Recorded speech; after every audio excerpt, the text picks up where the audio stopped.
I'd like to start, if I may, with the story of the Paisley snail. On the evening of the 26th of August, 1928, May Donoghue took a train from Glasgow to the town of Paisley, 7 miles east of the city, and there at the Well Meadow Cafe, she had a Scots ice cream float, a mix of ice cream and ginger beer bought for her by a friend. The ginger beer came in a brown opaque bottle labelled D. Stevenson, Glen Lane, Paisley. She drank some of the ice cream float, but as the remaining ginger beer was poured into her tumbler, a decomposed snail floated to the surface of her glass. 3 days later, she was admitted to the Glasgow Royal Infirmary and diagnosed with severe gastroenteritis and shock. The case of Donoghue versus Stevenson that followed set a very important legal precedent. Stevenson, the manufacturer of the ginger beer, was held to have a clear duty of care towards May Donoghue, even though there was no contract between them, and indeed she hadn't even bought the drink. One of the judges, Lord Atkin, described it like this: "You must take care to avoid acts or omissions which you can reasonably foresee would be likely to injure your neighbour." Indeed, one wonders that without a duty of care, how many people would have had to suffer from gastroenteritis before Stevenson eventually went out of business. Now, please hang on to that Paisley snail story because it's an important principle.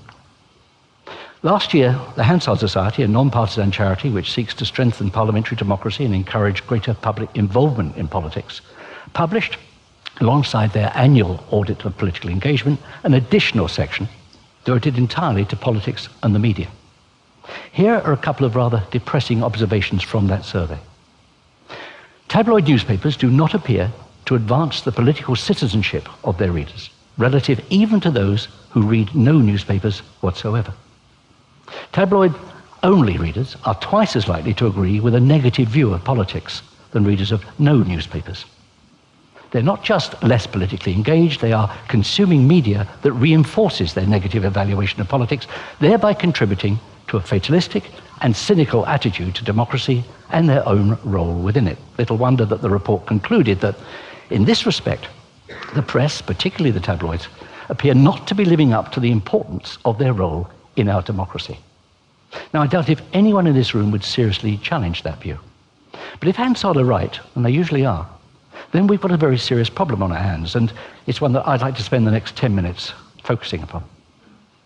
Since the Paisley snail, and especially over the past decade or so, a great deal of thinking has been developed around the notion of a duty of care, as it relates to a number of aspects of civil society. Generally, a duty of care arises when one individual or group of individuals undertakes an activity which has the potential to cause harm to another, either physically, mentally, or economically.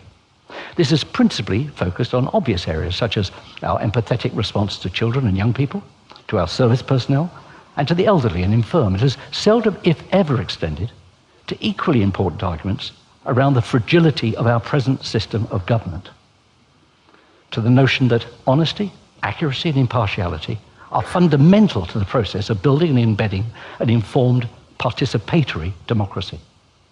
And the more you think about it, the stranger that is. A couple of years ago, I had the pleasure of opening a brand new school in the northeast of England. It had been renamed by its pupils as Academy 360. As I walked through their impressive glass-covered atrium, in front of me, emblazoned on the wall, in letters of fire, was Marcus Aurelius's famous injunction: if it's not true, don't say it. If it's not right, don't do it. The head teacher saw me staring at it and he said, "Oh, that's our school motto." On the train back to London, I couldn't get it out of my mind. I kept thinking, can it really have taken us over 2,000 years to come to terms with that simple notion as being our minimum expectation of each other? Isn't it time that we developed this concept of a duty of care and extended it to include a care for our shared but increasingly endangered democratic values? After all, the absence of a duty of care within many professions can all too easily amount to accusations of negligence, and that being the case, can we be really comfortable with the thought that we're in effect being negligent in respect of the health of our own societies and the values that necessarily underpin them? Could anyone honestly suggest, on the evidence, that the same media which Hansard so roundly condemned have taken sufficient care to avoid behaving in ways which they could reasonably have foreseen would be likely to undermine or even damage our inherently fragile democratic settlement? Now, there'll be those who'll argue that this could all too easily drift into a form of censorship, albeit self-censorship. But I don't buy that argument. It has to be possible to balance freedom of expression with wider moral and social responsibilities. Let me explain why by taking an example from my own career as a filmmaker. Throughout that career, I never accepted that a filmmaker should set about putting their own work outside or above of what he or she believed to be a decent set of values for their own life, their own value, their family, and the future of the society in which we all live. I go further. A responsible filmmaker should never devalue their work to a point at which it becomes less than true to the world they themselves wish to inhabit. As I see it, filmmakers, journalists, even bloggers are all required to face up to the social expectations that come with combining the intrinsic power of their medium with their well-honed professional skills. Obviously, this is not a mandated duty.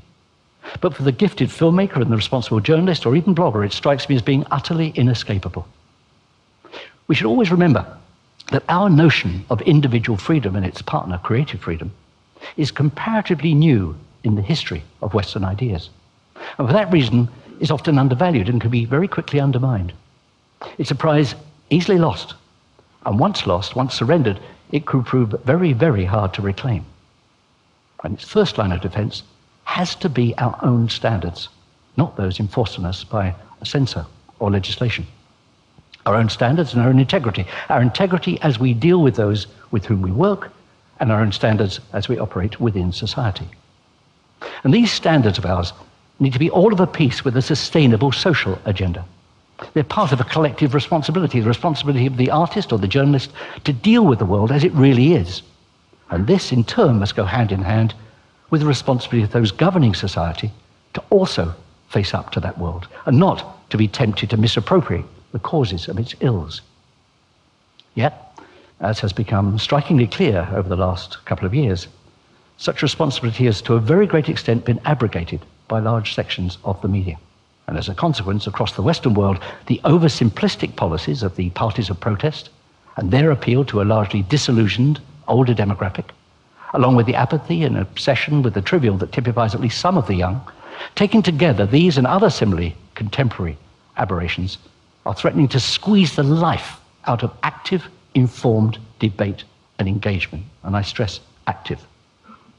The most ardent of libertarians might argue that Donahue versus Stevenson should have been thrown out of court, and that Stevenson would eventually have gone out of business if he'd continued to sell ginger beer with snails in it. But most of us, I think, accept some small role for the state to enforce a duty of care. And the key word here is reasonable. Judges must ask, did they take reasonable care, and could they have reasonably foreseen the consequences of their actions? Far from signifying overbearing state power, it's that small common sense test of reasonableness that I'd like us to apply to those in the media who, after all, set the tone and the content for much of our democratic discourse. Democracy, in order to work, requires that reasonable men and women take the time to understand and debate difficult, sometimes complex issues.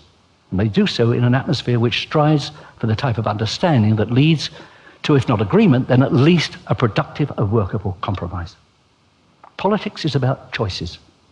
And within those choices, politics is about priorities. It's about reconciling conflicting preferences wherever and whenever, possibly based on fact. But if the facts themselves are distorted, the resolutions are likely only to create further conflict, with all the stresses and strains on society that inevitably follow. The media have to decide, do they see their role as being to inflame or to inform? Because in the end, it comes down to a combination of trust and leadership. 50 years ago this week, President John F. Kennedy made two epoch-making speeches, the first on disarmament and the second on civil rights.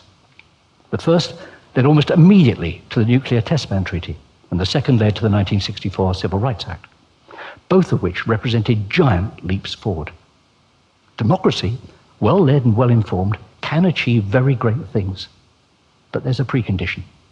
We have to trust that those making those decisions are acting in the best interest, not of themselves, but of the whole of the people. We need factually based options, clearly laid out, not those of a few powerful and potentially manipulative corporations, pursuing their own frequently narrow agendas, but accurate, unprejudiced information with which to make our own judgments. If we want to provide decent, fulfilling lives for our children and our children's children, we need to exercise to the very greatest degree possible that duty of care for a vibrant and hopefully a lasting democracy. Thank you very much for listening to me.